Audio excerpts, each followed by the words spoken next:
Energetic ও productive রাখার জন্য প্রয়োজন একটা সুস্থ সুন্দর রুটিন, আর যেটা শুরু হয় আমাদের ঠিক ঘুম ভাঙার মুহূর্ত থেকে। প্রতিটি সকাল কিন্তু আমাদের জীবনে নতুন একটা আশার আলো নিয়ে আসে। এজন্য প্রতিটি সকালকে সুন্দর করে গড়ে তুলতে গেলে আমাদের নিজেদেরকে ভালো থাকাটা খুব দরকার। আমরা নিজেরা যদি ভালো থাকতে পারি তাহলে কিন্তু আমরা আমাদের পরিবারের সকলকে ভালো রাখতে পারি। আর বাড়ির বউদের উপরে কিন্তু সংসারে অনেক দায়িত্ব থাকে, আর সেগুলোকে সুষ্ঠুভাবে পালন করতে গেলে আমাদেরকে কিন্তু নিজেদের যত্ন নিতে হবে। তো সুপ্রভাত বন্ধুরা, কেমন আছো? আশা করছি তোমরা সবাই খুব ভালো আছো আর সুস্থও আছো। আমার আরও একটি নতুন ভিডিওতে তোমাদের সকলকে জানাই অনেক স্বাগত আর অনেক ভালোবাসা।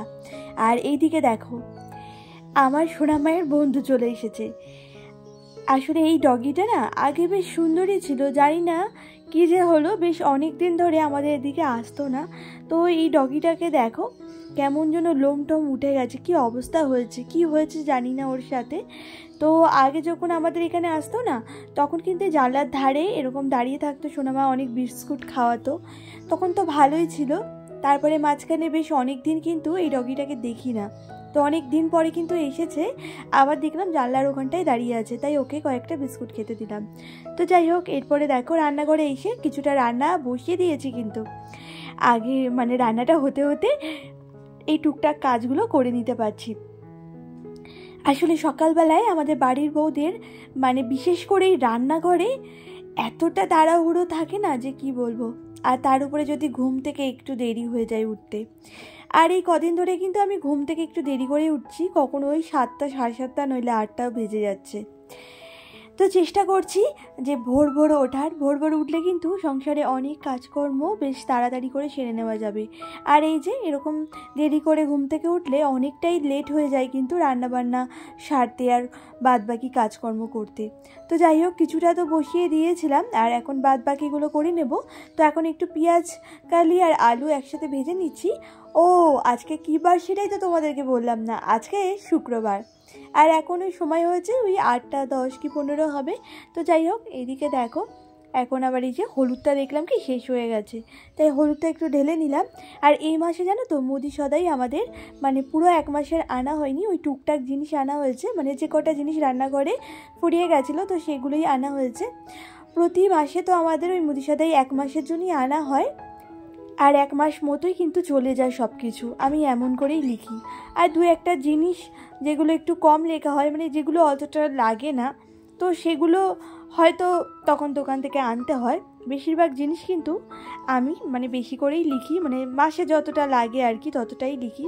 তো এই মাসে যেহেতু মুদি সদাই 1 মাসের আনা হয়নি, আসলে সংসারে না এখন একটু টানাটানিরই অবস্থা, মানে অনেক বুঝে শুনে আর হিসাব করেই কিন্তু সংসারটাকে চালাতে হচ্ছে। এমনিতেও তো স্বামীর অল্প ইনকাম, তার উপরে আমাদের ওইদিকে নতুন ঘরের পেছনে অনেক টাকা বেরিয়ে গেছে। এখনও তোমাদের দাদাভাইয়ের হাতে যেহেতু পয়সা করি নেই, ওই জন্য নতুন ঘরের কাজটা বন্ধ রেখেছে। আর কিছুদিনের মধ্যেই আমাদের একটা ট্রিপে যাওয়ার প্ল্যান হচ্ছে, আর তোমাদের দাদাভাইয়ের কিন্তু সামনে বার্থডে আছে, তো ওর বার্থডেতে আমরা কিন্তু ঘুরতে যাব। আর কোথায় যাব তোমাদের সাথে অবশ্যই শেয়ার করব, তোমরা আমার পাশে থেকো, তাহলে তোমরা দেখতে পাবে আমরা কোথায় ঘুরতে যাচ্ছি। আর পাশে থাকতে গেলে তো এই চ্যানেলটিকে সাবস্ক্রাইব করে নিতে হবে। তোমরা যদি আমার চ্যানেলটিকে সাবস্ক্রাইব করে নাও তাহলে আমি যখন নতুন নতুন ভিডিওগুলো ছাড়বো তোমরা সবার আগে পেয়ে যাবে। আর আমার নতুন বন্ধুরা যারা আজকে এই মুহূর্তে ভিডিওটা দেখছো, তোমাদের কেমন লাগছে আমার ভিডিওটি সেটা কমেন্ট করে জানিও। আর ভালো লাগলে চ্যানেলটিকে সাবস্ক্রাইব করে এই ভিডিওতে একটা লাইক দিয়ে আমার পাশে থেকো, এইটুকুই অনুরোধ রইল তোমাদের কাছে। তো যাই হোক, ওইদিকে দেখো টুকটাক কিন্তু সংসারে কাজকর্ম সেরেছি, এখন আবার চলে এসেছি ছাদে।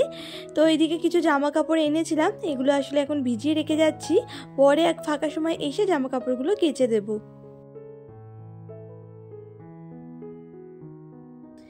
আর গতদিনের ভিডিওতে আমাকে শিপ্রা দিদিভাই কমেন্ট করেছিল, সব মিলিয়ে ভিডিওটা খুব ভালো লাগলো, থ্যাংক ইউ সো মাচ দিদিভাই আমার পাশে থাকার জন্য।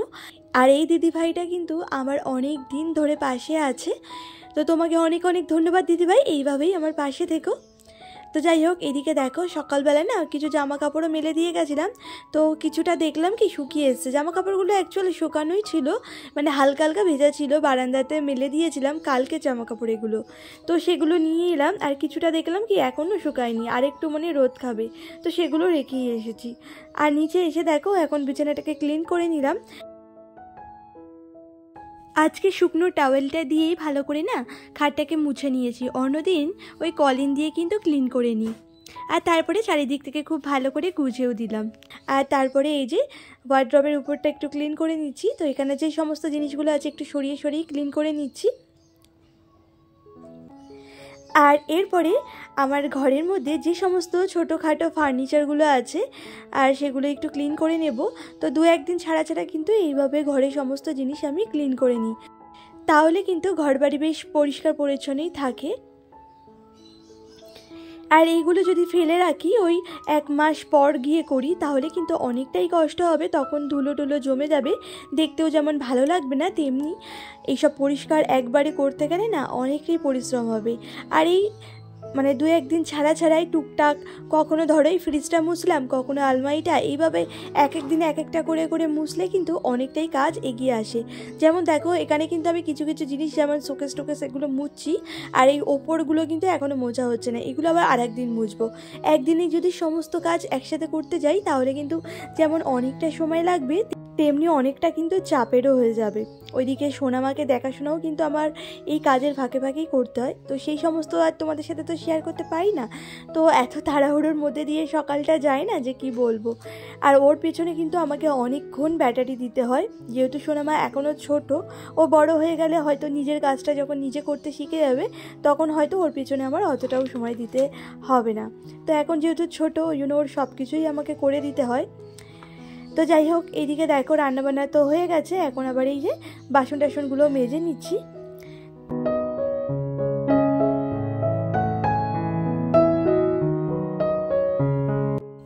আর গত দিনের ভিডিওতে আমাকে মামুনি শর্মা দিদিভাই কমেন্ট করে বলেছিল খুব সুন্দর একটা ভিডিও দেখলাম। থ্যাংক ইউ সো মাচ দিদিভাই আমার পাশে থাকার জন্য, আর এত সুন্দর করে আমাকে একটা কমেন্ট করার জন্য। এইভাবেই আমার পাশে থেকো, আর মাঝে মধ্যে একটু আধে কমেন্ট করো, তাহলে আমার ভীষণ ভালো লাগবে যে কেউ তো আছে যারা আমার ভিডিওগুলো অন্তত ভালো লাগছে।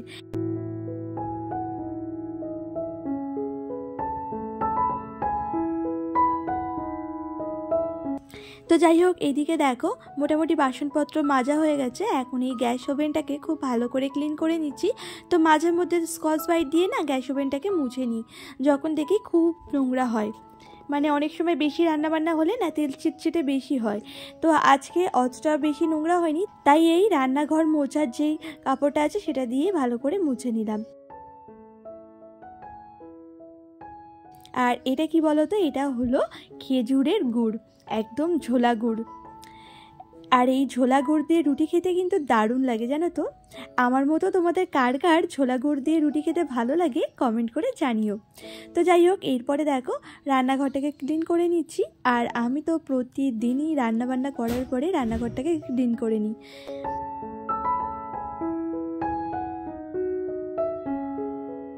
আর তারপরে দেখো এই যে পা মোছানিটাকে নিয়ে দেখো এখন চলে এসেছে ছাদে একটু রোদ্দুরে দিতে। আসলে সোনামা না জল ফেলেছিল ঘরে, আর এই পাপোসটা দিয়ে তাড়াতাড়ি করে মুছে ফেলেছে, আর এই পাপোসটা না পুরো ভিজে গেছে জানো না, তাই একটু রোদ খাইয়ে নিলাম। আর তারপরে এই যে জামা কাপড়গুলো এখন কেচে দেব। ওই যে সকালে জামা কাপড়গুলো ভিজিয়ে দিয়ে গেছিলাম না, সেই জামা কাপড়গুলোই এখন কেচে দেখো মেলেও দিচ্ছি। মাঝে মাঝে জানো তো আমি কথাই খুঁজে পাই না, তোমাদের সাথে যে কি বলবো ভেবেই পাই না। আমার মতো তোমাদের কার কার এরকম হয় বলো তো। তো যাই হোক, তারপরে এখন চলে এলাম নিচে। আর ঘরটা তো আগেই মুছেছিলাম, তো এখন ঘরটা শুকিয়ে গেছে, তাই এই জায়গাটা দেখো একটা মাদুর পেতে দিলাম। আর এখন যেহেতু ঠান্ডার সময় আর এখানটায় বেশি আমাদের দাঁড়ানো হয় খাট থেকে, তাই জন্য ওই জায়গাটাই মাদুরটাকে পাতলাম, তাহলে ঠান্ডা লাগবে না পায়ে। আর সোনামা বিশেষ করে এই মাদুরটা নিয়ে না খেলতে বসে যায় জানো না। আর যাই হোক, তারপরে দেখো এখন ঠাকুর ঘরে এসে এই সমস্ত ঠাকুরগুলোকে একটু ক্লিন করে নিচ্ছি। আর ঠাকুরগুলোকে অনেক দিন কিন্তু ক্লিন করা হয় না, ওই জন্যই না সব ঠাকুরগুলোকে একেবারে স্নান করিয়ে নিচ্ছি। যেই সমস্ত ঠাকুরগুলো মানে পিতলের ঠাকুর আর যেগুলো মাটির ঠাকুর আছে সেগুলোকে একটু ভালো করে রুমালটাকে দিয়ে না পরিষ্কার করে নেব। আর এই বাবা লোকনাথকেও স্নান করিয়ে দিলাম, তারপরে স্নান করিয়ে দেখো এই রুমালটা দিয়ে ভালো করে মুছে দিচ্ছি। তো বন্ধুরা আজকের ভিডিওটা এই পর্যন্ত শেষ করছি। আর তোমাদের কেমন লাগলো আজকের ভিডিওটা কমেন্ট করে জানাতে একদম ভুলো না। আর ভালো লাগলে আমার চ্যানেলটিকে সাবস্ক্রাইব করে আমার পাশে থেকো। তো চলো বন্ধুরা আজকের ভিডিওটা এই পর্যন্তই, সবাই ভালো থেকো।